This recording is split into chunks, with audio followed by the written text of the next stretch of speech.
बाबा, आप रुक जाइए, मौसम बहुत ज्यादा खराब है। मुझे तो समझ नहीं आ रहा, ये दिन पर दिन मौसम खराब होता जा रहा है। अगर ऐसे ही चलता रहा तो मजदूरी नहीं कर पाऊंगा और घर में खाने को एक दाना तक नहीं आ पाएगा। तभी बहुत तेज आंधी तूफान चलता है। अरे देखो जरा देखो, कितनी तेज तूफान चल रहा है। अरे महेश बेटा, तू झोपड़ी के ऊपर तिरपाल तो लगा कर आया था ना? हाँ बाबा, लगा दी थी तिरपाल।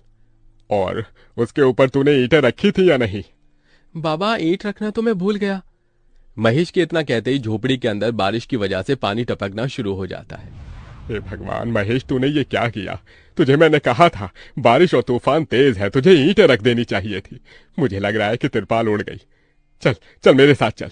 अब तुझे मेरे साथ भीगते हुए मेहनत करनी होगी, नहीं तो पूरे घर में पानी ही पानी भर जाएगा। देवेश इतना बोल ही रहा था कि घर के अंदर वाकई छत से पानी टपकने लगा। हाँ पिताजी, आप सही कह रहे हो, चलो चलते हैं जल्दी से। दोनों बाप बेटा बारिश में बाहर निकलते हैं और झोपड़ी की छत पर तिरपाल को सही से लगाना शुरू कर देते हैं। अरे बेटा, ईंट को अच्छे से रखना, कहीं ईंट गिर न जाए। ठीक है पिताजी, सही सही रखूंगा। महेश इतना कहकर अच्छे से ईंट से तिरपाल को दबाने लगता है, जिससे छत ढक जाती है और झोपड़ी में पानी टपकना बंद हो जाता है। लेकिन इसी के चलते हुए बेचारे दोनों के दोनों बहुत बुरी तरह भीग जाते हैं। अरे चलो बेटा, बहुत ठंड हो रही है, बाहर घर में चलते हैं। चलो, बरसात में मौसम बिल्कुल ठंडा हो गया है। हाँ पिताजी, आपने बिल्कुल सही कहा, चलिए। जब दोनों बाप बेटा घर के अंदर आ जाते हैं तो मेघा उन्हें सूखा कपड़ा देती है और अपना शरीर पोंछने के लिए कहती है।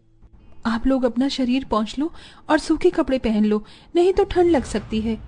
मेघा के दिए हुए कपड़े दोनों पहन लेते हैं। तभी बीमार शकुंतला बिस्तर पर पड़ी हुई मेघा से कहती है। अरे बेटी, तूने खाने के लिए कुछ बनाया नहीं? माँ, मैं बारिश के रुकने का इंतजार कर रही हूँ। घर के अंदर खाना कैसे बनाऊंगी? सारे में धुआं ही धुआं हो जाएगा। मेरी दवाई का समय हो गया है और मुझे भूख भी लग रही है। ठीक है माँ, मैं कुछ करती हूँ।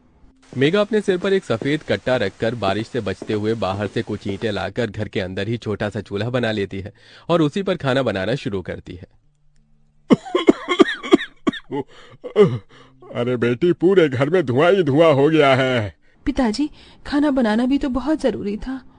मेघा जैसे तैसे करके जल्दी जल्दी खाना बना लेती है। वो खाने में नमक मिर्च वाले चावल ही बना पाती है। माँ, माँ उठो, ये लोग खाना खा लो। शकुंतला मेघा के हाथों से खाना खाती है। शकुंतला के पूरे शरीर को पैरालाइज हुआ था, जिसके कारण ना तो वो हिल सकती थी और ना ही वो उठ सकती थी। मेरी प्यारी बेटी, इतनी कम उम्र में तेरे ऊपर कितनी जिम्मेदारी आ गई। हम गरीबों का कुछ नहीं हो सकता है। इस गरीब झोपड़ी के अंदर हम कैसे कैसे दिन देखते हैं। कोई बात नहीं माँ, बच्चे समय के अनुसार बड़े होते हैं, लेकिन मैं समय से पहले बड़ी हो गई हूँ। आपको तो खुश होना चाहिए। मैं तो इस कदर लाचार हो गई हूँ कि तेरे सर पर हाथ रखकर तुझे आशीर्वाद भी नहीं दे सकती बेटा। शकुंतला की आंखों से आंसू निकल रहे थे। मेघा उसके आंसू पोंछकर अपनी मां को हौसला देती है, जिसके बाद वो अपने भाई और पिता के साथ बैठकर खाना खाती है। बारिश होती ही रहती है, लेकिन बारिश रुकने का नाम ही नहीं लेती। खाना खाकर वो सभी सो जाते हैं। आधी रात के समय जिस तरफ शकुंतला का बिस्तर होता है, वहां पर पानी टपकना शुरू हो जाता है। अरे ये क्या, पानी टपक रहा है। मेघा, मेघा, लगता है सो गई। अब मैं क्या करूं? ये पानी तो धीरे धीरे टपकता ही जा रहा है। शकुंतला रात भर अपने ऊपर टपकते हुए पानी को ऐसे ही झेलती रहती है, जिसकी वजह से सुबह तक उसके पूरे शरीर में बुखार फैल जाता है। अरे, अरे ये क्या माँ, आपको तो बहुत ही बुखार हो गया है। रात भर ये झोपड़ी की छत टपकती ही रही। मैंने तुम्हें उठाने की कोशिश की, लेकिन तुम्हारे तक आवाज नहीं गई। ये सुनकर मेघा को बहुत अफसोस होता है। वो सूखे कपड़ों पर अपनी मां को सहारा लगाकर लिटा देती है और उनके कपड़े भी बदल देती है। लेकिन तभी अचानक से गांव में बाढ़ आ जाती है।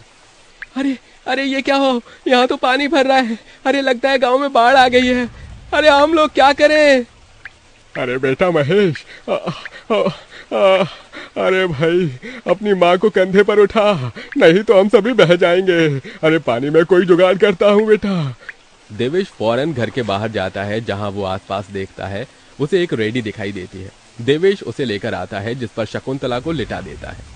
अरे चारों तरफ पानी ही पानी हो रहा है, हमें अब यहाँ से जाना होगा, नहीं तो पानी में हम डूब जाएंगे। तभी अचानक से उनकी झोपड़ी पानी में डूबकर बह जाती है। हमारी